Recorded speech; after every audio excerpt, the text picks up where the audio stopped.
বাবাকে হাসপাতালে ভর্তি করতে গিয়ে এ কোন সত্যের মুখোমুখি হলো অপর্ণা?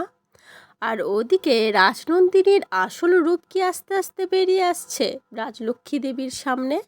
পুরোটা জানতে ভিডিওটিতে লাইক দিয়ে চ্যানেলটা সাবস্ক্রাইব করে দেখতে থাকুন।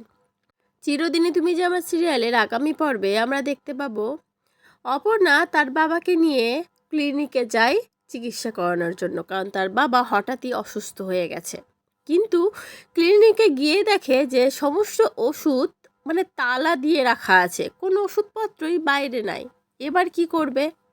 এবার অপর্ণা ক্লিনিকের যে মালিক সেটা খুঁজে বার করার চেষ্টা করে। এই করতে করতে বাইরে দেখে একটা সাইনবোর্ড টাঙানো আছে, সেখানে লেখা আছে ASR ফ্রি হেলথ ক্লিনিক। এই ASR কি আর্য সিংহ রায় নয় তো? হয়তো এই ক্লিনিকের সূত্র ধরেই আবার আর্য স্যার অপর্ণাকে খুঁজে পাবে।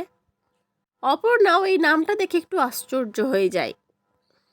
এবার অন্যদিকে আমরা দেখতে পাই যে আর্য স্যার অপর্ণাকে খোঁজার জন্য বাড়ি থেকে যেই বেরিয়ে পড়ে, সঙ্গে সঙ্গে যেন নিজের আসল রূপ দেখাতে শুরু করে।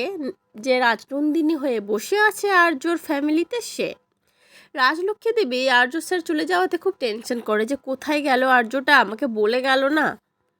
এই নিয়ে খুব চিন্তা করতে থাকে। তখন রাজনন্দিনী বলতে থাকে, আরে চিন্তা করছেন কেন, আমি তো আছি, আমি সবটা ঠিক করে দেবো, আমি সবটা সামলে নেব। যাই দেখি আমি একটু গুছিয়ে আসি। আর এটাতেই রাজলক্ষ্মী দেবী মনে একটু সন্দেহ দেখা দেয় যে কি ব্যাপার, একটু আগেই তো অন্যরকম ছিল, এত তাড়াতাড়ি নিজেকে এভাবে চেঞ্জ করে নিল কিভাবে? এত নর্মাল কথাবার্তা বলছে কি করে রাজনন্দিনী? তাহলে কি পুরোটাই ফেক, পুরোটাই একটা নাটক? তো বন্ধুরা, এবার রাজনন্দিনীর আসল রূপ একটু একটু করে সবার সামনে প্রকাশ পাবে। আর নকল রাজনন্দিনী সেজে বেশিক্ষণ আর্য সিংহ রায়ের ফ্যামিলিতে থাকতে পারবে না।